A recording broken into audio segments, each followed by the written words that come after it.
Good evening, everyone. Well, according to a new study, more than 1 in 3 college students admit that they've checked their phones during sex.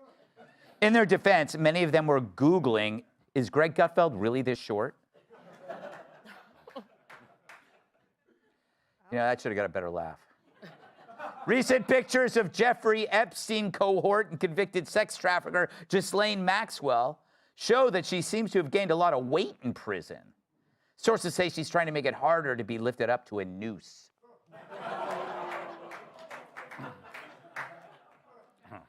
Illinois daycare worker gave toddlers laxatives so they would get sent home.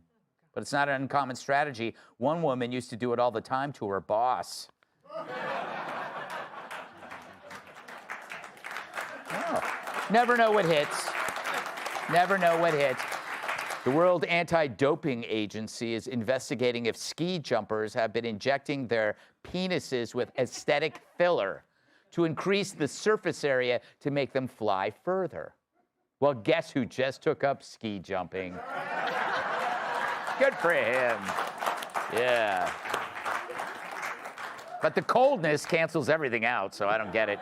Sad Hollywood news. 65-year-old Kathy Griffin's relationship with a 23-year-old man has come to an end. The affair broke off when he tested positive for eyesight.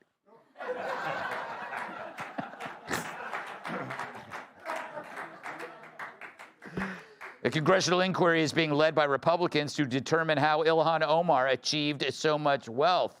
And Ilhan has already hired the law firm Allah and Akbar. Finally, on Monday, voluptuous actress Sydney Sweeney rang the opening bell at the New York Stock Exchange. Meanwhile, in Chicago, another large-breasted individual rang the Taco Bell.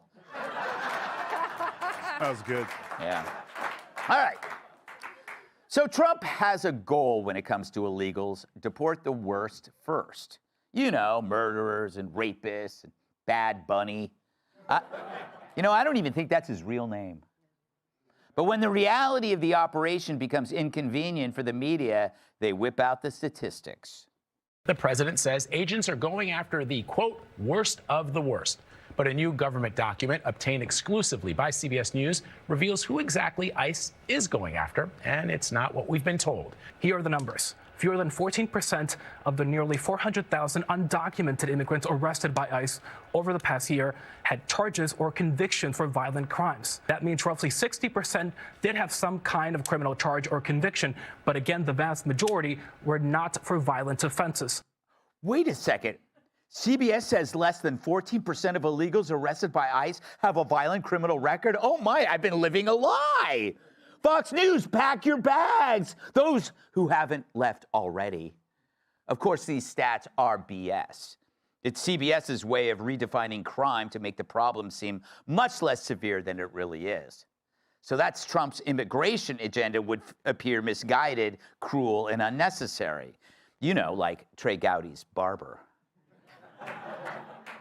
First, let's tackle the 14% number. It sounds small, but 14% is a lot if you're dealing with a massive number to begin with. Sure, maybe Joy Behar ate only 14% of her lunch, but then you find out the lunch was this. Fact is, out of 400,000 illegals, 14% comes to 56,000 rapists, killers, you name it. So what would you want law enforcement to do about them? I mean, at this rate, Chris Van Allen would go broke buying so many margaritas. But the entire premise is disgusting on its face. CBS admits that 60% arrested had criminal charges or convictions. But don't worry, the majority were nonviolent, which is supposed to make you think of harmless offenses like parking tickets, jaywalking, or marrying your brother. But what's really classified as nonviolent? Drug trafficking, child porn, fraud, DUI, human smuggling, all the awful things that make me distrust people that own vans. So harmless, right? We've all smuggled a kid once or twice in our carry-on bags. We've all driven drunk when your helicopter can't land you near Hooters. So what the CBS? What are you trying to do here? It's like you want more people to die. But it gets worse. CBS's bombshell report also claims that 40% of ICE arrestees had no criminal past. They seem to mean here in the U.S. ICE arrested this guy last week. He's an MS-13 member who shot, tortured, and murdered 5 people. But forget it, people, in El Salvador. So I guess he's nonviolent since he wasn't convicted here. You know who else didn't have a violent criminal history here? The illegals who killed Laken Riley, Rachel Moore, and Jocelyn Nungary. Or the scammers running fake daycares that haven't been prosecuted yet. But if you commit a crime outside the U.S., it doesn't count. I guess we owe Nicolas Maduro an apology. Of course, this is coming from the same media that lectures one death is too many, which is used to justify insane regulations and public health policies. Remember the pandemic? A single death is a tragedy, they would claim, well, unless it's a girl jogging on her lunch break. But in the end, this report is another effort to stop us from keeping bad people out of our country. And they do this by pretending that we're targeting peaceful illegals and that we lied when we said, do the worst first. But who's victimizing these least worst? The very same people defending them now. By resisting the goal of deporting the worst first, ICE had no choice but to use a wider net, which included all illegals. If Waltz or Fry had agreed to cooperate, then this wouldn't have ever been an issue. But that was the point. Their goal was to prevent deporting criminals so ICE would be forced to sift through all illegals. And that would be a political win, to say, aha, they're not going after the worst after all. It's so moronic that I almost admire it. And it's done not to protect people, but to protect political power.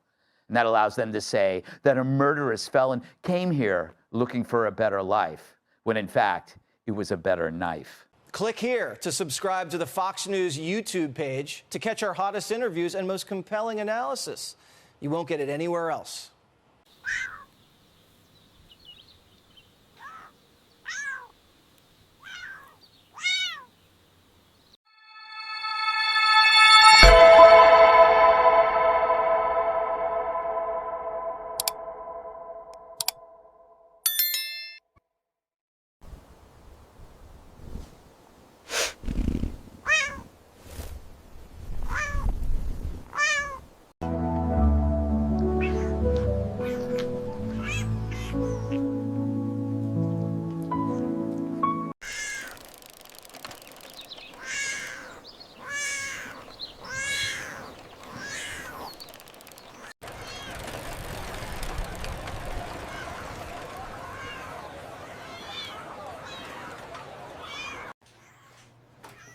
Oh, sweet babies, let's see what's wrong.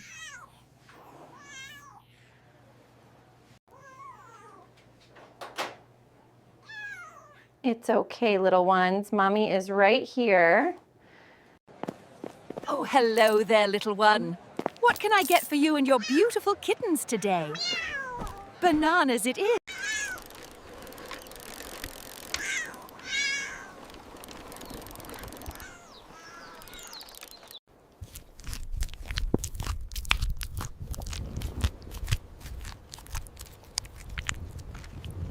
Meow.